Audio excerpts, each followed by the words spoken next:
நீதிபதி சுவாமிநாதன் அவர்கள் திருப்பரங்குன்றம் மலை உச்சியில் தீபம் ஏற்ற வேண்டும் அப்படின்னு சொல்லி உத்தரவு பிறப்பித்தனிலிருந்து அவரை பற்றி அவரை கலங்கப்படுத்தி நிறைய போஸ்டுகள் வந்தது. அதையெல்லாம் திமுக, திகாரர்கள், கம்யூனிஸ்ட், காங்கிரஸ்னு அந்த கூட்டணி முழுக்கவே இந்த வேலையை செய்து வந்தார்கள். அதை நம்ம முழுக்கா பார்த்துருக்கோம். அதனால தான் உடனே என்ன பண்ணாங்க, நாங்கள் இம்பீச்மெண்ட் மோஷன் கொண்டு போகிறோம் அப்படின்னு எல்லாம் பண்ணாங்க. உடனே இவங்களுக்கு சாதகமாக இருந்த முன்னாள் நீதிபதிகள் அவங்கெல்லாம் பக்கம் பக்கமாக பேசினார்கள். இதையெல்லாம் நம்ம பார்த்தோம். இதெல்லாம் இந்த சூழ்நிலையில் இருக்கும்போது கீழே காற்று அப்படிங்கக்கூடிய ஒரு புத்தக நிறுவனம் இவரை பற்றி ஒரு புஸ்தகம் எழுதியிருக்கு. அதாவது திருப்பரங்குன்றம் விவகாரம், GR சுவாமிநாதன் நீதிபதியா RSS ரவுடியா அப்படின்னு சொல்லி ஒரு புத்தகத்தை வெளியிட்டார்கள். அந்த புத்தகத்தை இப்போ வரக்கூடிய புத்தக கண்காட்சியில் வைக்க போருவதாகவும் அதற்கான அனௌன்ஸ்மெண்ட் எல்லாம் வந்தது. அப்ப இந்த புத்தகத்தை தடை செய்ய வேண்டும் அப்படின்னு சொல்லிட்டு முரளி அப்படிங்கிறவர் ஒரு வழக்கை தொடர்ந்திருக்கிறார். இது ஒரு பக்கம் இருக்கக்கூடிய அதே நேரத்துல இந்துக்கள் பபாசி எதிர்ப்புகளை தங்களுடைய எதிர்ப்புகளை தெரிவித்த நிலையில பபாசி இந்த புத்தகத்தை நீங்க அங்க வச்சு வைக்கக்கூடாது அப்படின்னு சொல்லி அவர்கள் கேட்டுக்கொண்டதன் பேர்ல கிளை காற்று இந்த புத்தகத்தையே அங்க விற்காது அப்படின்னு சொல்லி இன்னைக்கு அவங்களே ஒரு அனௌன்ஸ்மெண்ட்டும் கொடுத்திருக்கிறார்கள். அதாவது இம்பீச்மெண்ட் மோஷன் கொண்டு வரேன்னு சொன்னாங்க. இப்போ என்னடானா டிவிஷன் பெஞ்சு கொண்டு வரேன்னு சொன்னவங்க மூஞ்சில பீச்சி அடிச்சு விட்டுருச்சு. ஏன்னா இது கவர்மெண்ட் ஸ்பான்சர்டு. இன்னைக்கு இப்படி ஒரு புஸ்தகத்தை தமிழ்நாட்டில் நீங்கள் பிரிண்ட் பண்ணி விற்கலாம், இப்படி ஒரு டெரகேட்டரியாக நீங்கள் விற்கலாம் அப்படிங்கிற தைரியம் அந்த பதிப்பகத்துக்கு எங்கேருந்து வந்தது? இந்த அரசு கொடுக்கறதுனால தானே இந்த தைரியம் வந்தது. நிச்சயமாக நிச்சயமாக. ஒன்று. ரெண்டாவது, நீதிமன்றத்துக்கும் இவங்களுக்கும் இடையில இருக்கிற பிரச்சனைங்கக்கூடிய அளவுக்கு இப்போ இந்த அரசாங்கமே அதை மாத்திருச்சு. கண்டிப்பா. அந்த அளவு இவங்க ஒரு வெறுப்பு உணர்வை வளர்த்தி விட்டாங்க. இப்ப இதுல என்ன கவனிக்கணும் அப்படின்னு சொன்னா, இந்த மாதிரி RSS ரவுடியா அப்படிங்கிற வார்த்தையை இவங்க பயன்படுத்தி இருக்காங்க. ரவுடிங்கக்கூடிய வார்த்தை இஸ் சினோனிமஸ் டு திராவிடம் அண்ட் கம்யூனிசம். அதாவது இந்த கம்யூனிஸ்டுங்கக்கூடிய கட்சி வர்றதுக்கு முன்னாடி கம்யூனிஸ்டுக்காரம்னா குண்டு வைக்கிறவன்னு தான் பேர் உலகத்திலேயே. அதே மாதிரி ஒரு காலத்துல திகாக்காரன் திமுககாரன் அப்படின்னு பொறுக்கின்னு தான் மக்கள் நினைச்சுக்கிட்டு இருந்தாங்க. ஸோ அவங்கள பத்தின சிந்தனையை தலைப்பாக இங்க மாத்தி ஒரு தேசிய அமைப்புக்கு மேலே ஒரு களங்கத்தை சுமத்தும். இது ஒரு நரேட்டிவ் செட்டிங்காக நான் பார்க்குறேன். ரெண்டாவது, பப்பாசி இதை விட்ரா பண்ணிட்டாங்க. ஏன்னா அதுக்குள்ள ரெப்பர்கர்ஷன் எப்படி இருக்கும்னு அவங்களும் புரிஞ்சுக்கிட்டாங்க. அதுக்கப்புறம் நம்ம தரப்புலேருந்து நம்மளும் 10 புத்தகம் எழுதி விட்டோம்னு வைங்க, ஸ்டாலின் ஜிகாதியா இல்லைன்னா சிலுவை போர் படையாளியா அப்படின்னு நம்ம புத்தகம் போட்டோம்னு வைங்க, அப்புறம் பப்பாசிக்கு பிறகு இதையும் தடை பண்ணோம் அதையும் தடை பண்ணோம்னு பிரச்சனை வரும். இதெல்லாம் தெரிஞ்சு பப்பாசியும் வேண்டாம்னு ஒதுங்கிருச்சா என்னன்னு நமக்கு தெரியலை. ஏன்னா இவங்க ஒரு தலைப்பு போட்டால் நம்மளால் 10 தலைப்பு போட முடியும். இவனுங்க 100 பக்கத்துக்கு எழுதுனா நம்மளால் 1000 பக்கத்துக்கு எழுத முடியும். அதனால நமக்கு மெட்டீரியலுக்கும் குறவு இல்லை. இதை பப்பாசி புரிஞ்சுக்கிட்டு இருக்கும்னு நான் நம்புறேன்.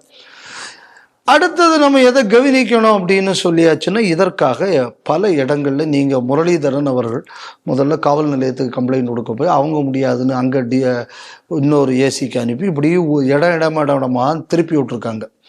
கம்ப்ளைண்ட்டை முதல்ல பதியலை. அதுக்கப்புறம் 3-4 கதவுகளை தட்டினதுக்கு அப்புறம் தான் இந்த கம்ப்ளைண்ட் ஆனது பதியப்பட்டிருக்கிறது.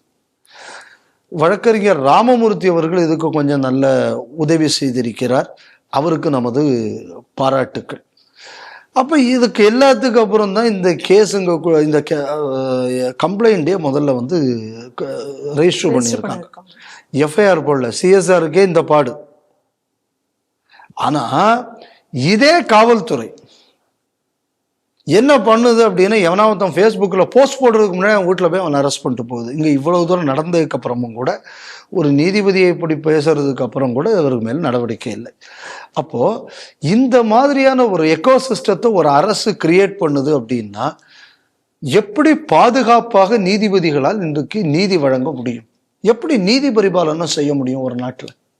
யோசிச்சு பாருங்க. இப்போ அடுத்த ஜட்ஜுகளுக்கு இந்த ஒரு சிந்தனை வருமா வராதா? நிச்சயமாக. அதனால நான் இந்த புஸ்தகத்தை இவர்கள் வெளியிடுவதுங்கிறது ஏதோ சுவாமிநாதன் அவர்களுக்கு மேல இருக்கிற வன்மத்துல செய்தாங்கிறது இல்லை.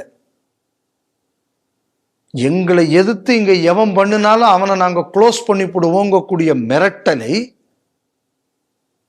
திமுக அரசு நேரடியா பண்ண முடியாததுனால இந்த மாதிரி அவங்களுக்குள்ள அடிப்படைகளை வைத்து செய்து கொண்டு வருகிறார்கள். So it is challenging judiciary. So challenging judiciary அப்படின்னு என்ன அர்த்தம் அப்படின்னு சொன்னா, you are trying to destroy டெமோக்ரஸின்னு அர்த்தம். பிகாஸ் ஒரு பில்லர் நீங்க உடைச்சேன்னா கட்டடம் என்ன ஆகும்? கீழே தானே விடும். இன்னைக்கு இந்த வேலையோட ஒரு அங்கமாகத்தான் நான் இந்த விஷயத்தை பார்க்கிறேன். இது ஒரு சாதாரண ஒரு புத்தகத்தை போட்டாங்க அதுங்கல்ல இல்ல விஷயம் நம்ம கவனிக்க வேண்டியது. சரி, இவ்வளவு தூரம் வந்ததுக்கு அப்புறம் ஏன் இந்த அரசாங்கம் நடவடிக்கை எடுக்கல? இந்துக்கள் போய் பப்பாசியில போய் பேசினாங்க, இதெல்லாம் சரி. அப்ப அரசாங்கத்தோட கடமை.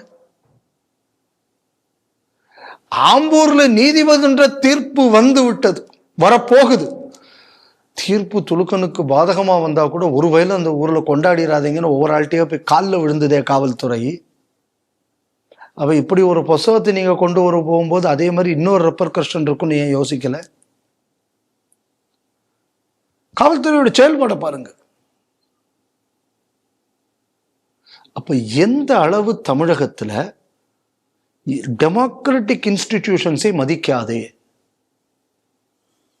நான் ஒரு பாசிசவாதி, என் பாசிச சித்தாந்தம் தான் இருக்கணும், அதுக்கு கோர்ட்டு சட்டம் கிட்டம் எதையும் நான் பார்க்க மாட்டேன். இதுதான் ரவுடிசம். இவ்வளவு நடந்ததுக்கு அப்புறம் கூட ஒரு இடத்தில் கூட தரைக்குறைவாகவோ ஏதாவது நீதிபதி சுவாமிநாதன் அவர்கள் கோபப்பட்டு கூட அவர் தீர்ப்புல, முதல் நாள் நீங்க கண்டெம்ட் பண்ணினீங்க, ரெண்டாம் நாள் பார்ட்டியே போய் விளக்கேத்து, எனக்கு ஆபீசர்களை தண்டிப்பது எனது நோக்கம் அல்ல, எனக்கு தீர்ப்பு தான் நிலைநாட்டப்பட வேண்டும். அப்ப கூட கண்ணியமாக நடந்து கொண்டார். நீங்க எப்படி நடந்துகிட்டு இருக்கீங்க? அப்ப யாரா ரவுடி? நீதிமன்றத்தை பத்தி கேவலமா எழுதுறது. அதுக்கப்புறம் என் கேள்வி என்ன அப்படின்னா, எப்படி நீங்க நீதித்துறையை களங்கப்படுத்தலாமான்னு இன்னொரு இடத்துல பேசவும் செய்யறது. அதனால இது நீங்க இந்த எழுத்தாளர்கள் வட்டம், அதுல இன்னைக்கு என்னன்னா, அந்த காலத்துல நியூ செஞ்சுரி புக் ஹவுஸ்ங்கக்கூடிய பேர்ல கம்யூனிஸ்ட்காரர்கள் பூத்தினார்கள். அப்புறம் அவங்கள்ட்ட இருந்து ஊக்கம் பெற்று பல குட்டி குட்டி இப்போ திடல் கூட்டங்கள் ஒன்று இருக்கு, அது தீகா. அங்க அதுக்கும் பல வெளிநாட்டு அந்நிய சக்திகள்லாம் உதவி பண்ணிச்சு. ஸோ அதனால இந்த மாதிரி இன்னைக்கு எழுத்தாளர்களுக்கு இன்னைக்கு ஸ்பேஸ் கொடுக்கக்கூடிய ஒரு இடமாக இன்று இடதுசாரிகள் கிறிஸ்தவர்கள் அவங்க தான் இன்னைக்கு ஸ்பேஸ் கொடுக்கறதுக்கு இருக்காங்க. வேணா ஹிந்துக்கள் தரப்புல இன்னைக்கு அந்த மாதிரி எந்த நிறுவனமும் இல்லை. இருக்கக்கூடிய ஆன்மீக நிறுவனங்கள்லாம் அரசு கட்டுப்பாட்டுக்குள்ள போயிடுச்சு. ஆனா கிறிஸ்தவ முஸ்லிம் நிறுவனங்கள் அவங்க கையில இருக்கு. அப்ப நீங்க ஒரு ரைட்டர், அந்த காலத்துல ஆதீனங்கள் ஆதரித்தார்கள், ஜீயர்கள் ஆதரித்தார்கள், மடங்கள் ஆதரித்தன.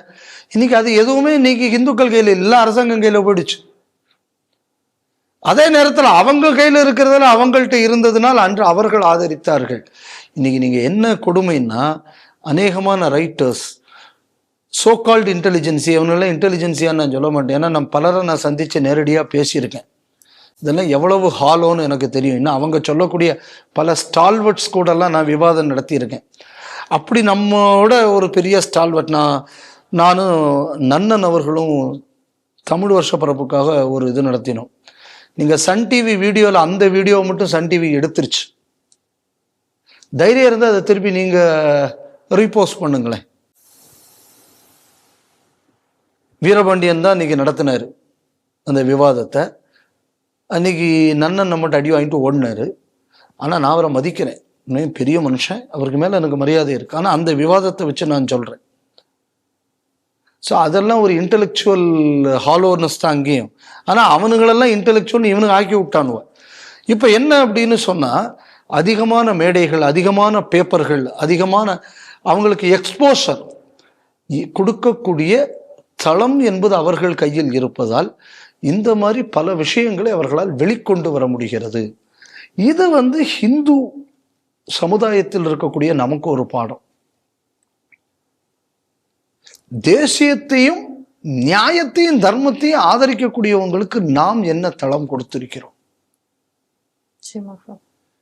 இதை ஹிந்துக்கள் சிந்தனை பண்ணும். ஏன் சிந்தனை பண்ணோம்னா அப்பதான் இந்த மாதிரியான போலி பிரச்சாரங்கள், அவதூறு பிரச்சாரங்கள், துவேஷ பிரச்சாரங்கள் இதுக்கு இடம் இல்லாமல் போகும். எழுத்துலகங்கக்கூடியது எனக்கு ஒரு கருத்து இருக்கலாம், இன்னொரு கருத்து இருக்கலாம். எதிர்கருத்து உள்ளவர்கள் உண்மையை பேசணும். ஒரு விஷயம் இருக்கு, அந்த விஷயத்தை நான் ஒரு கோணத்துல பார்ப்பேன், இன்னொருத்தர் இன்னொரு கோணத்துல பார்ப்பாரு, தவறு கிடையாது. ஆனா பொய்ய சொல்லக்கூடாது. இது ஒரு நாலெட்ஜ் வளரணும் அப்படின்னு சொன்னா, நான் என் ஆர்குமெண்ட்டை ஜெயிக்கிறது இல்லை பெருசு, உண்மையை கண்டறிவது தான் பெருசு. இந்த மனோபாவமே இன்னைக்கு படைப்பாளிகள் மத்தியிலிருந்து மாறி போனதுக்கு காரணம் இந்த குரூப்புகள் தான். இன்னைக்கு இது எந்த அளவில் வந்திருக்கு அப்படின்னு சொன்னா, எழுத்தாளர் சங்கம் இந்த மாதிரியான சங்கங்கள் உண்மையை பிரதிபலிக்கக்கூடியதாக இருக்கிறதா, இல்லை அப்படின்னு சொன்னா சில அரசியல் விஷயங்களை கொண்டு போய் சேர்ப்பதற்கு இவைகள் ஒரு மீடியமாக பயன்படுத்தப்படுகின்றனவா அப்படின்னு பார்த்தாச்சுன்னா, இன்னும் படைப்பாளிகள் வட்டம் என்பது இன்னைக்கு சில அரசியல் கொள்கைகளையும் இல்லைன்னா சில அந்நிய சித்தாந்த கொள்கைகளையும் ஆம்பிளிஃபை பண்ணக்கூடியதுக்கு ஒரு மாஸ்காக, ஒரு முகமூடியாகத்தான் இன்று பயன்படுத்தப்படுகிறது என்பதற்கு இந்த மாதிரியான புஸ்தகங்கள் வெளிவருவது ஒரு அடையாளமாக இருப்பதாக நான் பார்க்கிறேன்.